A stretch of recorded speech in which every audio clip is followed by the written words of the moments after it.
Our journey to the miraculous nooks of our planet comes to an end for now. On the next exploration of our compelling and bountiful planet Earth, we shall uncover the mystery of the wealthy Austrian region of Salzburg, the pristine natural beauty of Portugal that is yet unaffected by mass tourism, and wrap it all up on the extraordinary island of Corsica, where on a small surface area we shall discover both a wild coast and snow-capped mountain peaks. That's all right here on Miracles of Nature. We hope you'll join us.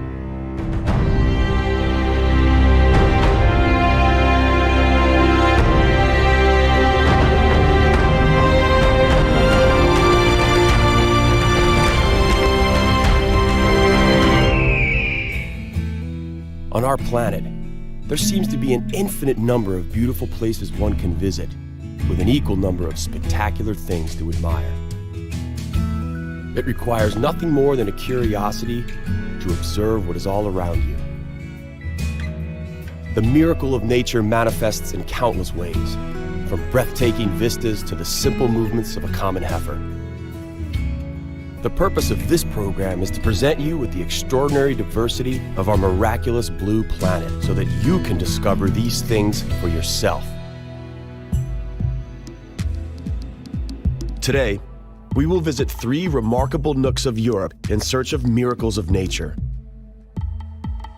To begin with, we will venture into Austria's Salzburg region, an area that's famous for its Alps and towering mountains, but also because it's the birthplace of Wolfgang Amadeus Mozart.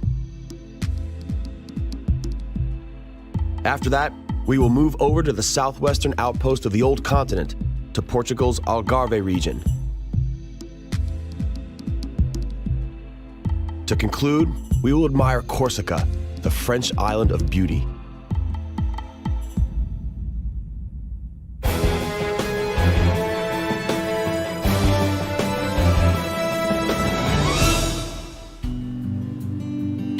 Salzburg is a region saturated with salt, so to speak. It is an area filled with many myths and tales. A gate to other worlds, where fairies dance in the deep forests and dwarves mine for treasure beneath the mountains.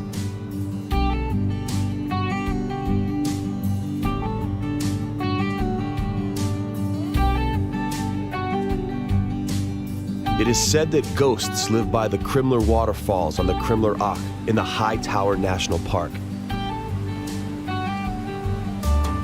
The Krimler waterfall is the highest waterfall in Austria, hurtling down into a 400-meter deep abyss.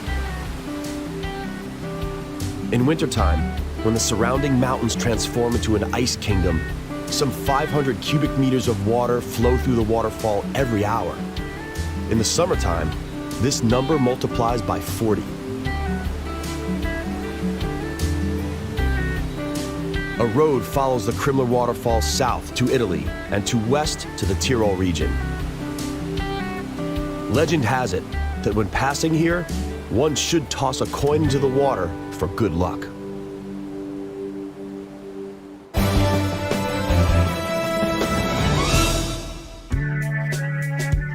Andreas Kammerlander, a very distinctive woodcarver who specializes in carvings of forest spirits, lives in the village of Wald im Pinzgau, not far from the waterfalls. Occasionally, he also works on smaller pieces. The soft timber of the pine growing at an altitude of 1,700 meters has a lovely scent. Apparently, it also has healing properties because it slows the heart rate.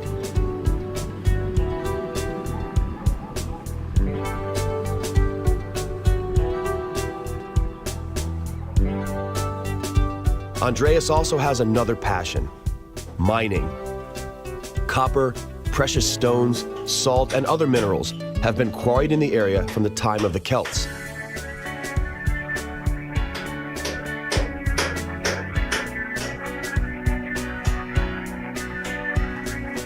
Andreas, together with a few buddies, bought the rights to mine an old shaft. There are fluorite deposits here which come in blue, green, purple, even brown and black. A little further on, in the Ajaccio Valley, they specialize in mountain crystal. There were no crystal deposits on their land, so they had it brought in by helicopter. This block is made up of a cluster of smaller crystals. The largest that was ever extracted here weighed 120 kilos. In Ajaccio, there is also Europe's only emerald deposit. The largest emerald ever found here weighed 42 kilos and forms a part of the British crown jewels. The emerald mines lie at an altitude of 2,200 meters. The deep green precious stones are hand-peeled out of a belt gneiss. Mr. Steiner learned to find emeralds from his parents. The seeker must possess, above all, an excellent intuition, as well as a thorough knowledge of local nature. Mr. Steiner not only finds the emeralds, he also polishes them and designs jewelry.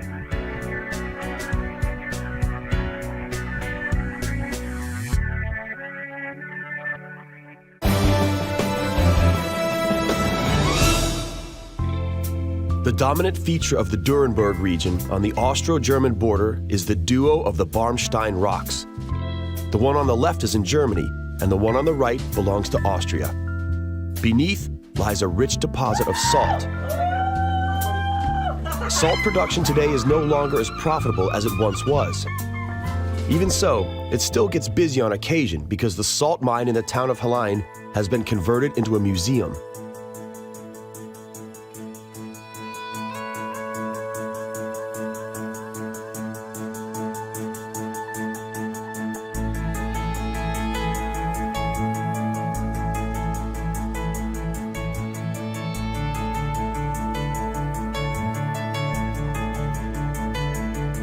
The salt is extracted using water by flooding the shaft, then pumping it out to be further processed at the surface.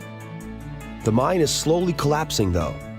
The old wooden beams need replacing to prevent visitors from ending up as the Salt Man did. He was discovered in 1732. The salt mummified him perfectly, and thus he was preserved. Perhaps he got lost or his light went out. Without light, a miner cannot work or survive. In the past, the only source of light were wooden torches, miners' lamps, or candles. The state borderline drawn in the mine indicates that order must be maintained underground as well as the surface. Here, we can see a proper salt vein. But let us now catch our train ride back into the daylight of the surface.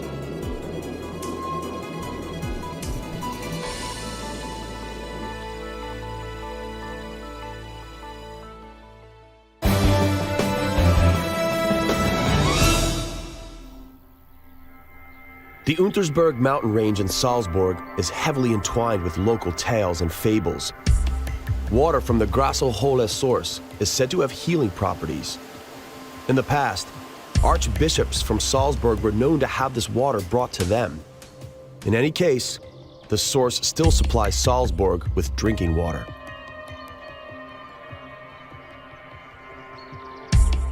The locals claim there is a cave just above the source in which there's a gate to different places and times.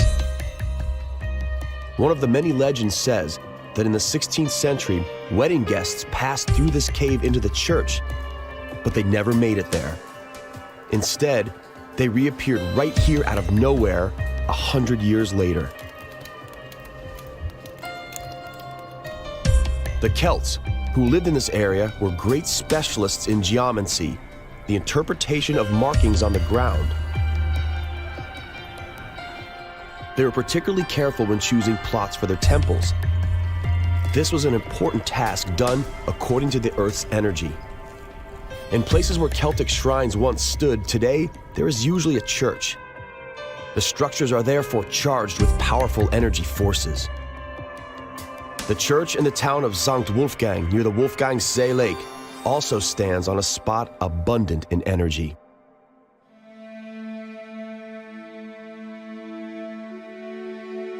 Salzburg is Austria's fourth largest city. It lies on the river Salzach, not far from the boundary with Germany. Salzburg became wealthy because of salt. Local archbishops who were in charge of the mining invested generously in the city's development, and thanks to it, Salzburg bloomed into unprecedented beauty.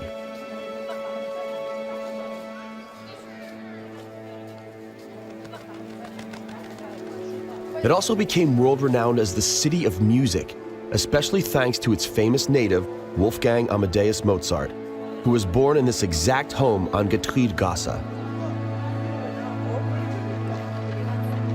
The center is crisscrossed by droschkies that stand close to the horse fountain.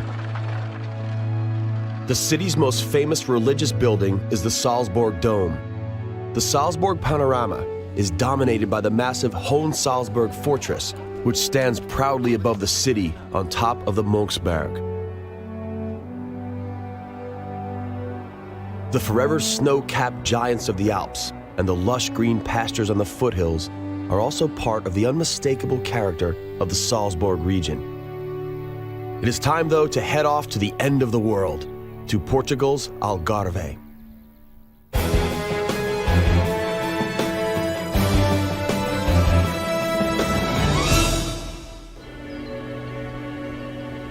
The southernmost part of Portugal, the province of Algarve, has forever attracted the attention of foreigners as well as locals. As far back as 3,000 years, Phoenician merchants were lured here by great business prospects.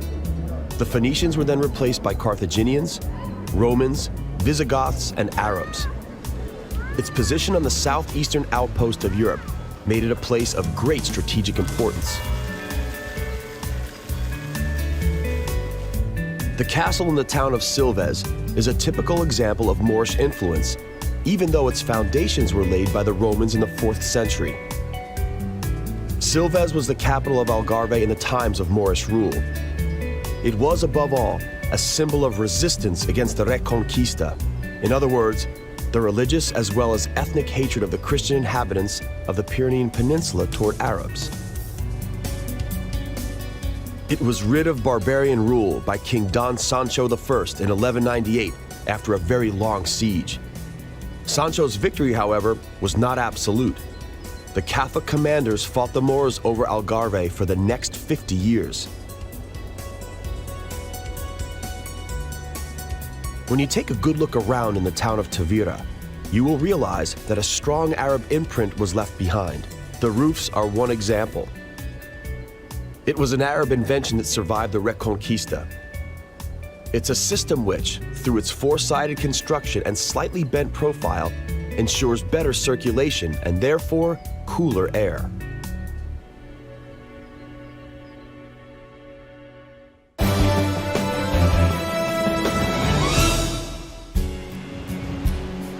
The southwestern coast of Portugal was considered the end of the world in the Middle Ages. It is understandable that seamen and explorers of the time had a great desire to discover whether there really was nothing out there. The lighthouses were meant to show them the way home. One such lighthouse stands on the Cape of St. Vincent on the southwesternmost outpost of Europe. Its light can be seen 95 kilometers away. Every 15 seconds, it emits a ray of light to one of the 3 cardinal points facing toward the sea.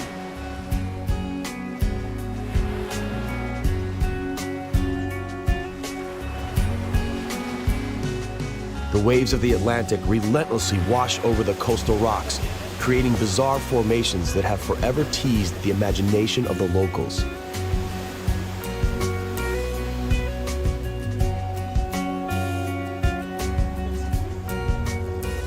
The appeal of the local coastline was initially discovered in the 1960s by the Brits, who were the first to start coming here in modern history. Currently, the British also dominate the local tourism industry. The rugged coastline that once helped the Portuguese to protect their territory is ironically now the biggest draw for most of the foreigners. Algarve offers 270 kilometers of Atlantic coastline, offering countless lovely hidden coves. The wild waves that once shaped the coastline today draw surfers from all over Europe.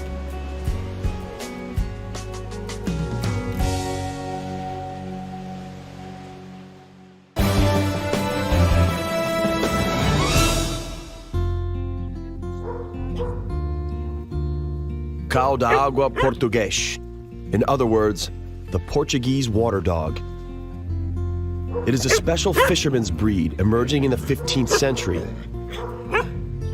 In the past, this dog was a proficient helper capable of pulling various objects from the water, and it's been known to save many a fisherman's life. It's long been used in hunting, but families with the smallest of children often use this friendly, hardworking, and very intelligent dog for a companion. The eastern coast of Algarve has an entirely different character as well as an entirely different technique for acquiring seafood. The perfect time for collecting the conquilla mussels comes at low tide. Many end up on the dinner tables of local homes and restaurants, but the smallest and therefore the youngest mussels are always returned to the sea and allowed to grow to a proper size.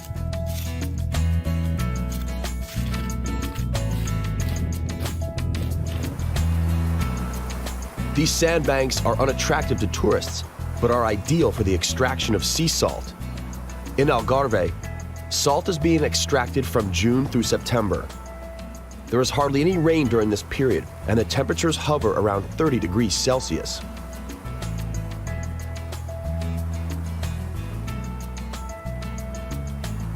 The locals stick to the traditional techniques. They utilize a complex system of salt pans known as salinas, and the whole process functions as its very own ecosystem. Many protected birds nest here, for example.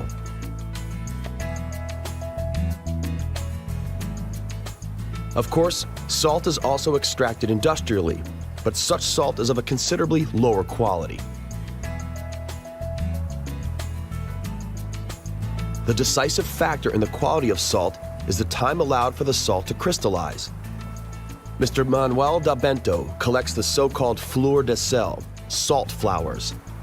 This is the highest quality of salt in the world, and it comes in the form of fresh crystals that literally blossom on the water's surface.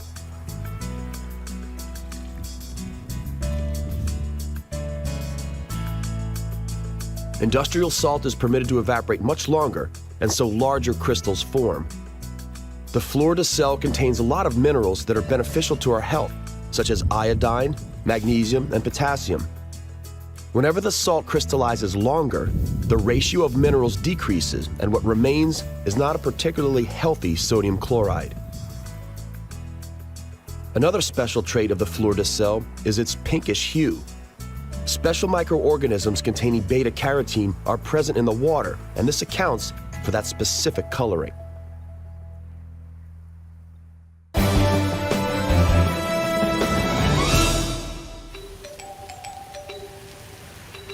Algarve is not just coastal.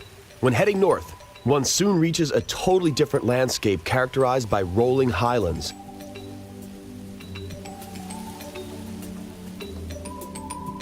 The Rio Guadiana forms a natural border with Spanish Andalusia in the east. It is favored as a peaceful inland port, often used by maritime ships.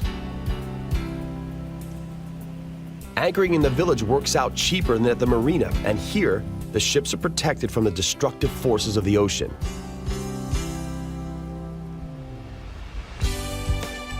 The Serra do Caldeirão and Monchique mountain ranges separate Algarve from the neighboring Alentejo. Because its peak reaches 1,000 meters above sea level, the mountain range is the main cause of the sunny seaside climate.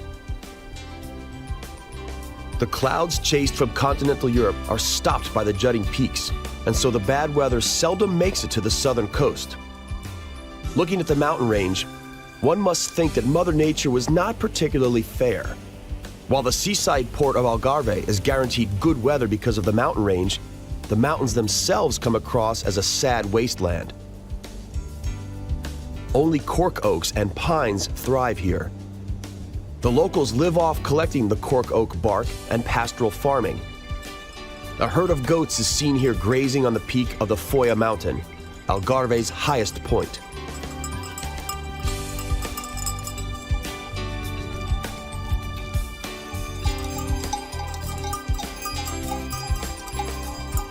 Algarve was a prominent producer of wheat in the past. The windy climate was often utilized in the harvest process.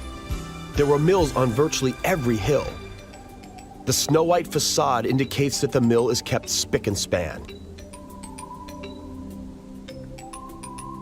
A much more common sight in Algarve today is an electric energy windmill, and so the tradition of using the wind's energy remains, although it has taken on a modern appearance.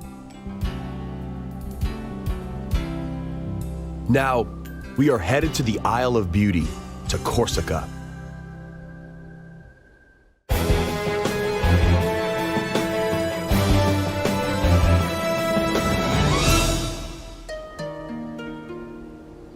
These peaks are to be seen on one of the strangest of the Mediterranean islands. Corsica bestows its beauty on seaside lovers and passionate hikers alike. The island has a very emotional past. For centuries, it has been the home to proud and unconquered natives. One of them, Monsieur Pasquale de Paoli, has helped achieve Corsica's independence, which lasted 14 years. After that, France acquired the island for good. The town of Corte was the center of the resistance and later became the capital of the Free Republic of Corsica. The citadel above the town is the island's only fortress that is not built on the coast. It was built by the Genovese in the 15th century, and the locals call it Eagle's Nest.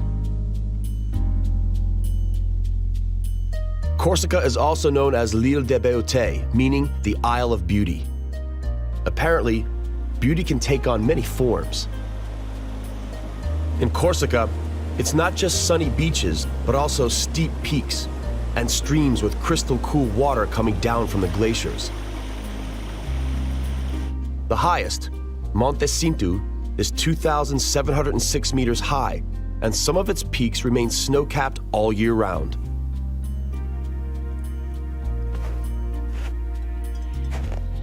Despite the often harsh climate, the conditions favor farming. The cultivation of citrus fruits, olives, and wine is restricted to the lowland areas on the coast, while the higher areas are used for livestock farming. Corsica is the poorest European region belonging to France. Whenever a wealthier Frenchman darts to one of the local picturesque stone villages, he may believe that he has entered a folk museum.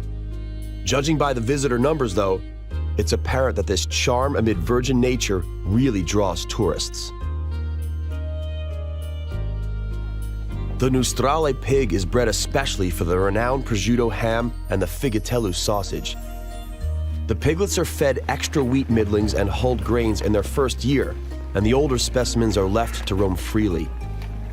During this time of the year, they feed almost exclusively on chestnuts and acorns.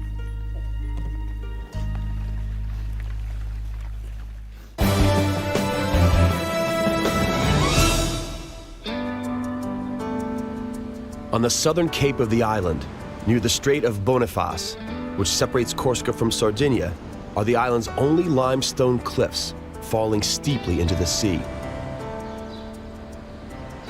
Here, the picturesque Bonifacio settlement was established. In the early times of Christianity, it was known as Calcosalto, which stands for Chalk Haven.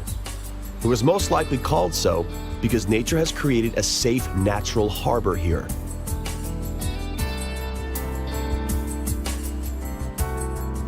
Because the island is lined with steep cliffs, this land was almost undefeatable from the sea.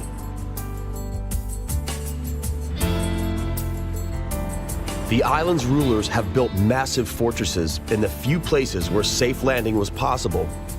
Citadels dominate the towns of Ajaccio, Bonifacio, and Bastia.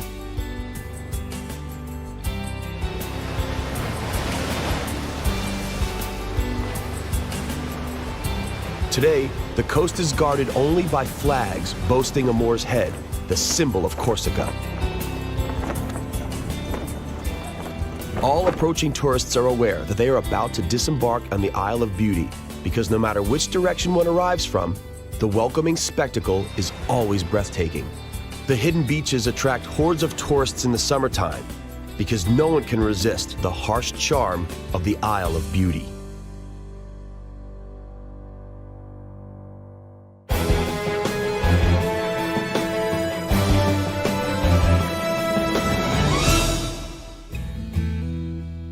our journey to the miraculous nooks of our planet comes to an end for now.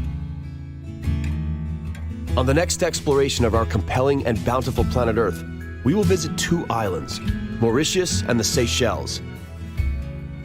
On Mauritius, we will find out that although many rare animals are long extinct, there is still plenty to explore. The Seychelles are the home to giant tortoises and uncommon plants. Possibly the scarcest animal species in the world, though, live in southern Kivu. The mountain gorillas are a very rare and extremely endangered species.